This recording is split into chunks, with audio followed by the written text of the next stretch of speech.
What's happening, guys? We are here immediately after the embargo has dropped for The Rise of Skywalker. These are non-spoiler, first thoughts reviews here on Action Industries. Drew, non-spoiler, do not worry.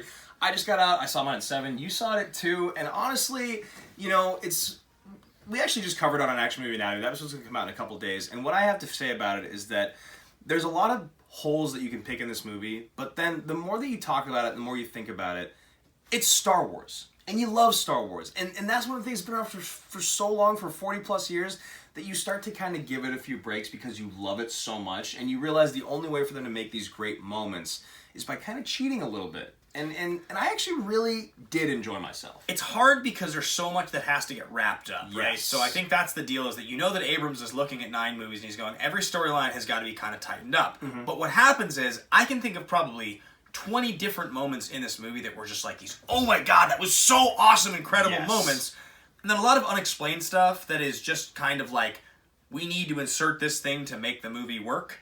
And if I focus on that stuff, I'll be more frustrated. If I focus on, like I said, the 20 or so moments that were just epic, I'll love the movie. Well, the difficulty that they had with these films is that they weren't all written and directed by the same person. You know, it's if you're changing helms each installment, you kind of have to make up or change or fix things that might have happened previously that you had absolutely no control over. So that's maybe why some of those things popped up. But if you're a diehard Star Wars fan, this has so many moments that just play right into what you want, what you expect, what you hope for. There's twists. There's some pretty sweet lightsaber battles, too. I think if we talk about the biggest wins, some of the biggest wins of the movie, Rey is a kick-ass character. She's a star. She absolutely rocks in this movie. She's a fantastic Jedi. Her and Adam Driver's chemistry and relationship together, fantastic. Yeah, I really think that both of them, their power is being realized. The battles that you see, a lot of the stuff you see in the trailer really plays well in this movie. I think the visual design of the film, absolutely gorgeous, as we've seen now for all of the films in this current franchise. And I don't think that the trailer actually gave away too much at all. And I think for the people that were upset with what you heard from the Palpatine's voice in the trailer, it doesn't do any service to what you actually experience in the movie with what you may or may not with him. Yeah, I think one of the other biggest things to focus on is everybody for years now has been asking the question of, who is Rey, right? Who is Rey?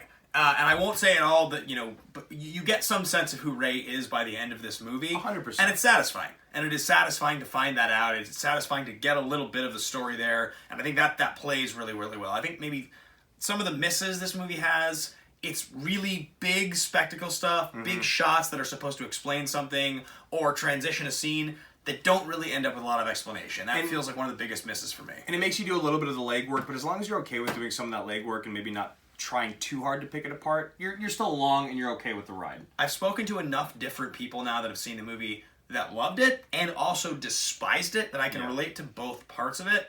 But if you're talking about it like an Attack of the Clones level or Phantom Menace level movie that you would despise, not even in the same, we're talking about a different genre of film. If you're talking about The Last Jedi, there are going to be more similarities, I think, for people to the Last Jedi to this movie in the sense that it's very polarizing. Yeah. A lot of the epic stuff in Last Jedi that works very well, there's a lot of epic stuff in this movie that works very well, but it doesn't go against the grain nearly as much as Last Jedi. No. And it was a slightly divisive ending, but I don't think it's in a bad way. So, last thing before we wrap up, you talk about the end of Breaking Bad, the end of Lost, the end of Sopranos, you go back and you watch that last episode. This is the last episode of what it feels like.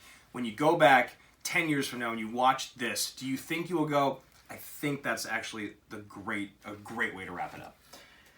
I think this movie will age really well. I think it will have a lot of shenanigans that similar issues people have to like Revenge of the Sith, but I think it will age in less of a memeable, ridiculous way than Revenge of the Sith, and far more in like this has tons of iconic, legendary Star Wars moments than that movie has. A lot of really good stuff in this movie. Yeah, you're going to get everything that you want if you're a true diehard Star Wars fan. So that's it. Those are our first thoughts. Obviously, we did not spoil anything in this for you guys. We cannot wait to hear what you think about the movie. Let us know down below in the comment section if you're excited based off of what we have to say, if you agree with what we have to say, if you've already seen it.